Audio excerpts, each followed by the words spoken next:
Magandang umaga po from the Philippine Embassy in Bangladesh.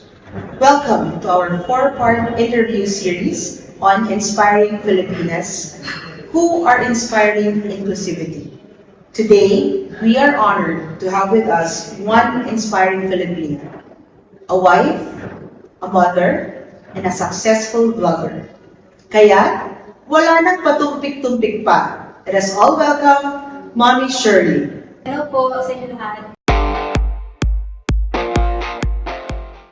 Shubh Shokal, Mommy Shirley. Kumusta po kayo? Mabuti po. Kamusta po ang kalagayan ng inyong puso? Busila. Oh, wow! I'm sure marami pong subscribers ninyo ngayon ang excited to get to know you better. So, Mommy Shirley, paano po kayo napadpad sa Bangladesh? Actually, nagaling kami sa Dubai, sa UAE. So I worked there for 6 to 7 years. Then, decide kami na pumunta dito kasi nalilito yung garments industry na about sa husband ko. Pumunta siya dito sa Bangladesh to explore more about garments as an employee, and now he is owner of a buying office here in Bangladesh. Batikan na pala si Mommy Shirley sa pag-a-adjust sa mga kultura. Yes po. May kaibahan ba yung kultura ng Dubai at kultura dito sa Dhaka, Bangladesh? Definitely, malaki po. Dubai and Bangladesh, hindi naman sila ganun kakaiba. Especially sa religion, sa paniniwala nila. Siguro yung kultura lang na doon kasi medyo high-tech. Kung saan ako nanggaling, malaki talaga adjustments dito sa Bangladesh. Doon kasi cost of living, malaki na. Napaka-humble nila dito. Yung mga tao, very loving, friendly. So, Dubai, Dhaka, two different countries, two different locations. Medyo same ang culture. Pero Mami, syempre galing tayo ng Pilipinas. Yes. Paano ka nakapag-adjust? Sa food talaga ako medyo nawing down. Pero eventually, nagustuhan ko naman yung food nila. The adjustment is not easy. It will take long time to embrace their culture. Ano po yung pinaka naging struggle ninyo? At paano niyo po ito na-overcome? Whether yung aking napansin, kasi sa atin, di ba, wet and dry, sa UAE, masyado siyang mainit, tapos binalalamig. Same as here naman sa Bangladesh. Bilang isang Pilipino, once you set your mind talaga na okay, I'm coming out from my comfort zone, which is Philippines, I embrace mo na talaga siya makisama kung ano man yung meron nakaset up na doon. So hindi po pwede na sila mag-adjust for you, we need to adjust ourselves for them. Pero Mami, ano yung nami-miss mo sa Pilipinas? Pasko, bagong taon, mga fiestas. Paano kayo nag-celebrate ng Christmas dito? Sa church. Kasi dito sa Bangladesh po, napaka-small lang ng numbers of Filipinos living here in Bangladesh. So mostly, we celebrate it lang sa home, sa church. So nakakamiss yung Christmas lights, Yes. yung simbang gabi, Yes. puto bongbong. Pero hindi ko yan nami-miss kasi kaya kong gawin. Ay, yes.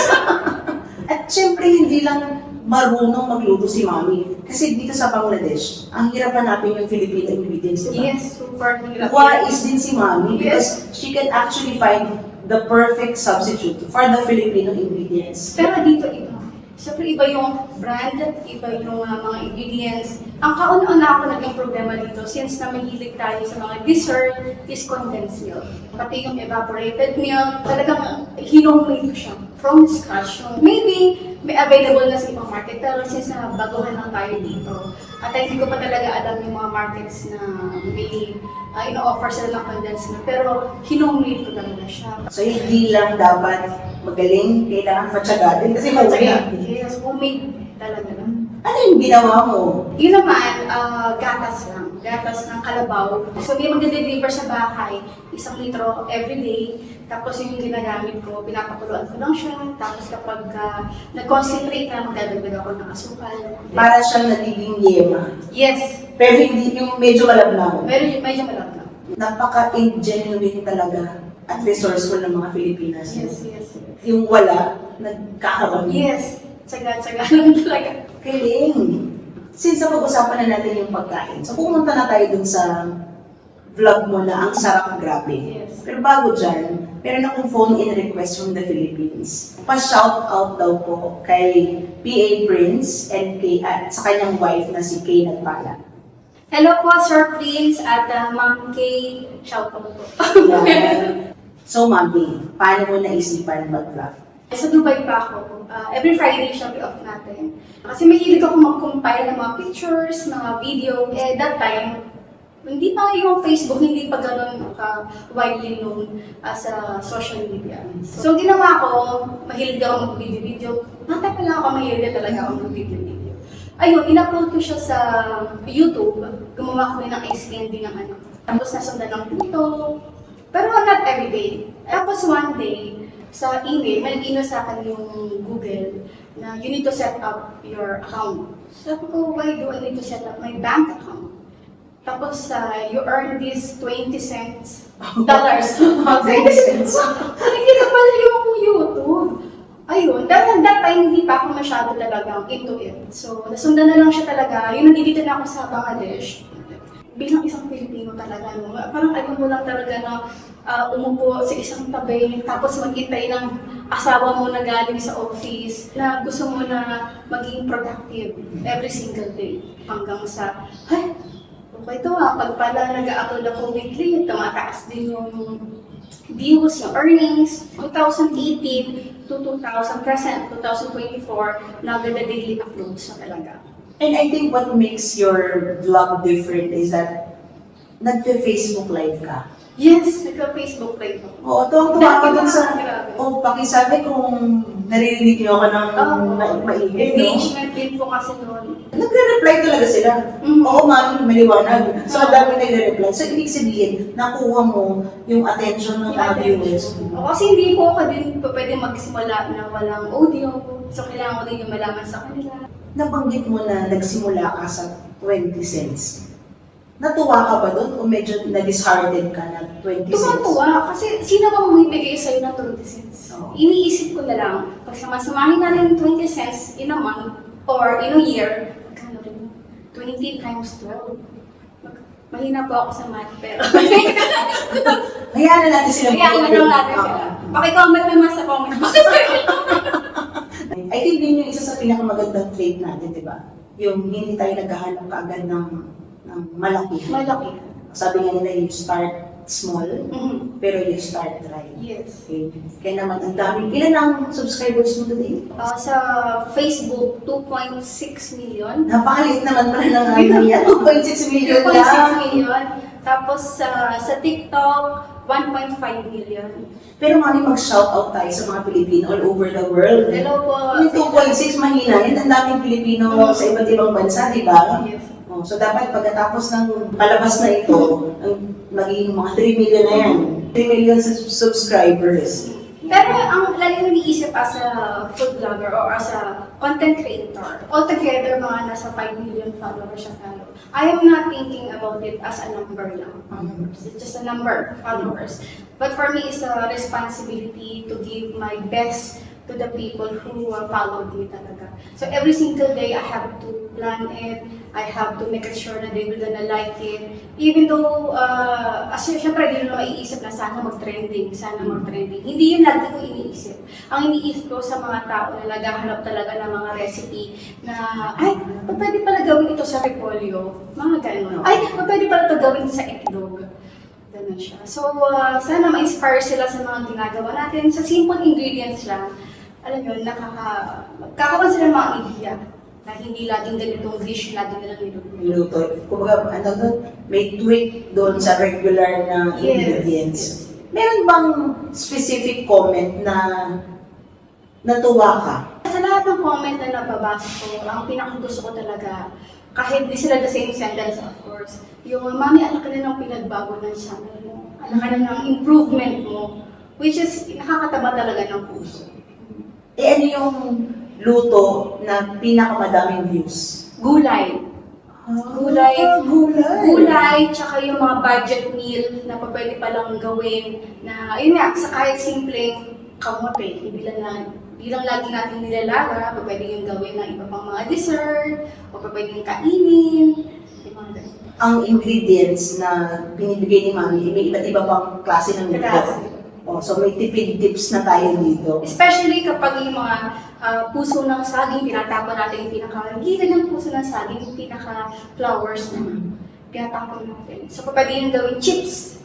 paano tinitake ng asawa mo at saka ng anak mo yung pag-vlog mo at I'm sure nagbe-benefit sila sa lahat ng mga ganitong Actually, yung asawa ko kasi, Indiano. Yung sa food lang, sa anak ko, walang problema.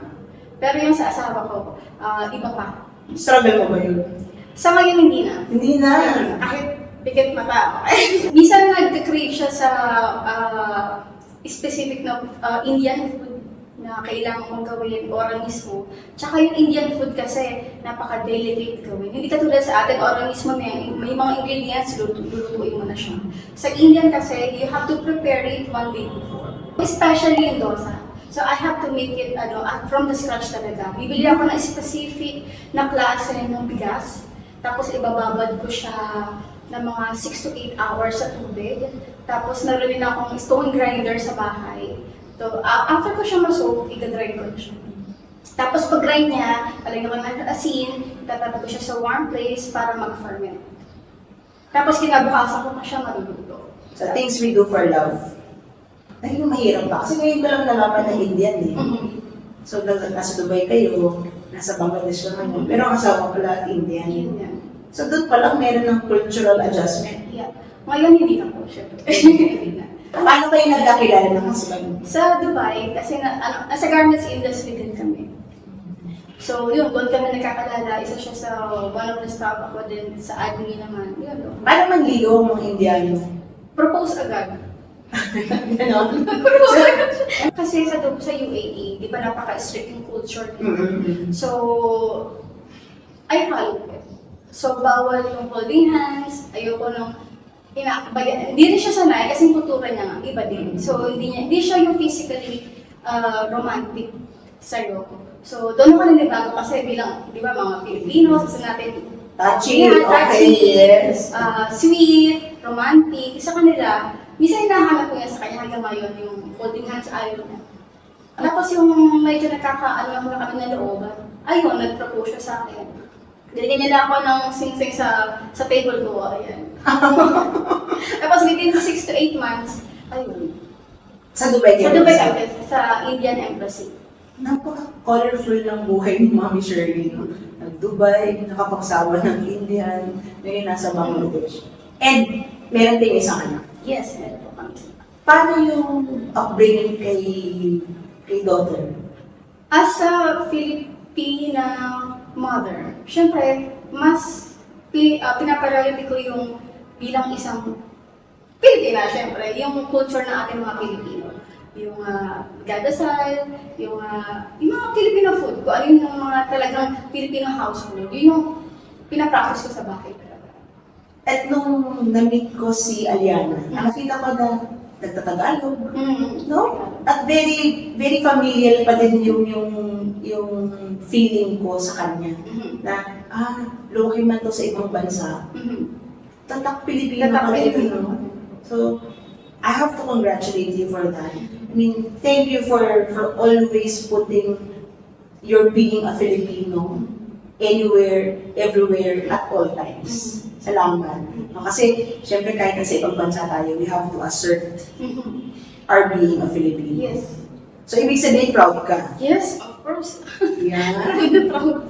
Kasi maganda na tayo, magaling pa tayo. So, Mommy, with all the successes that you have as a wife, syempre, sabi mo nga, sa start, mahirap, pero ngayon okay na kayo. Even preparation of food, also yung culture, at syempre sa anak mo, na nakita ko din na sobrang close kayo.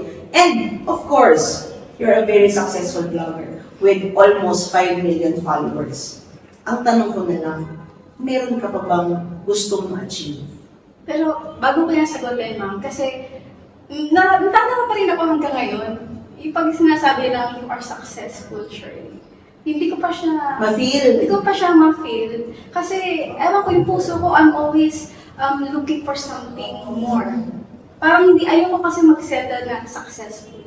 Parang gusto ko pa siya, parang kinukumpit ko pa yung sarili ko na I have to set this, I have to set this, I have to set this. Kasi pag sinabi successful, Nandun ka na. doon na. Pero ako kasi gusto ko pa matry na lahat. Ano pa yung mga gusto mong matry? Siyempre yung ibang mga, the way how I make a content, Siyempre, kahit sa bahay, hindi ako nananatili sa isang part ng bahay na dito lang ako mag-vlog. Parang I need to do something better every single day. I have to make it sure na every time I wake up, na talaga namang I have to do something kakaiba sa mga ginagawa natin. Hindi lang puro ganito, puro ganyan. Ay, successful na ba yun? Parang hindi ko pa siya talagang ma-feel na successful na ako. Mami, ang amazing. Kasi syempre tayo, 5 million followers. Sa atin, okay na, no? So, natutuwa ako na meron ka pa ding desire to compete with yourself. And I think that's important. We don't compete with others, pero nagko-compete tayo sa sarili. Yes, actually, it's not healthy. For me, ewan ko sa iba. Pero for me, I don't want to compete myself, especially sa mga kako-food vloggers ko. Kasi I'm losing my own identity. Kasi kapag nakita ko yung isang content, ay maganda to, gaya mo pala. Nawawala yung on my own signature. Ikaw mismo. Na ako mismo. So, well, nangyari din naman sa akin, hindi naman yun talaga mawawala bilang isang tao, hindi ka man food vlogger or sa office ka man nag-work, meron tayong inspiration or nakipag-compete tayo silently sa ibang tao. Pero sa cons nun, mawawala yung identity natin sa sarili natin. So, basically, si Mami ay isang lifelong learner. Yes, No? don't stop. And you get better and better Yes. every single day. Hanggang ngayon, every 3 months, ayan, I have to make sure na may naka-enroll ako ibang school or ibang culinary. Ano yung last course na natapos mo? Last course, short lang naman po yun sa online, croissant.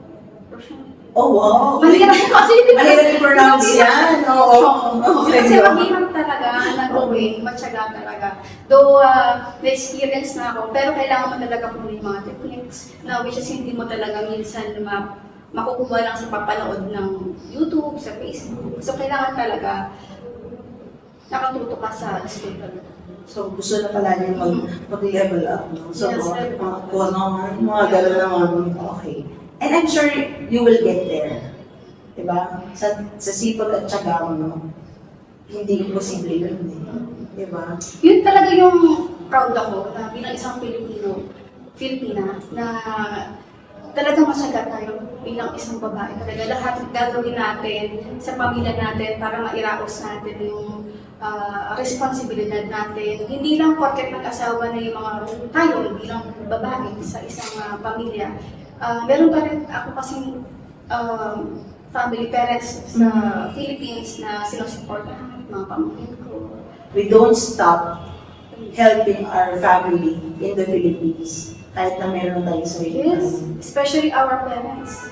Sa tingin mo, ano yung sikretong sangkap mo at sikretong sangkap ng mga Pilipina? Kaya tayo nagiging matagumpay sa larangan na gusto natin at sa iba't ibang bansa. Don't let the pain of your imperfect past to hinder to glory your fabulous future. Wow! Parang ang hirap-hirap natin mag-let go sa mga past experiences natin, especially mga imperfections, yung mga hinanakit sa buhay, relationships, bad relationships. So if you let it go freely, mag-move on ka. And we become better version of ourselves. Yes. And that is Mommy Shirley's message Yes. to all Filipinas all over the world. Lalo na ngayon, ang hilig-hilig natin maghugot-hugot. So, ayun lang yung mga hugot-hugot na lang, past is past. Kasi ano nga naman yung i-dwell mo sa past? Diba? Tapos na yun. You have to move forward. Napaka-bright ni Mommy Shirley, no? Hindi lang siya magaling, hindi lang siya maganda. Napaka-positive din niya. So, Mommy, any last words for our viewers? Last words sa ating viewers, actually napakinggan ko sa pastor namin. Like for example, nasa restaurant tayo, taga-taga natin nag-order ng food natin. Sa kanila nakarating pa lang, in-order na agad yung food nila, dumating agad. So, the same with our prayers. With our prayers, it doesn't mean na nauna mag-grant yung prayers nila. Kaya, tatampukan na kay Lord. Kung ano namang iniisip mo. It doesn't matter what is your order. It really does matter what you ask for. Kasi Maybe they ordered a very simple dish. That's why they have given it faster than yours. Pero, yung in-order mo, what you have asked for is very special. No matter how long it is, no matter naiinom ka na, it will be given to you. Amen. So God's timing is always perfect. Yes po. Never early and never late.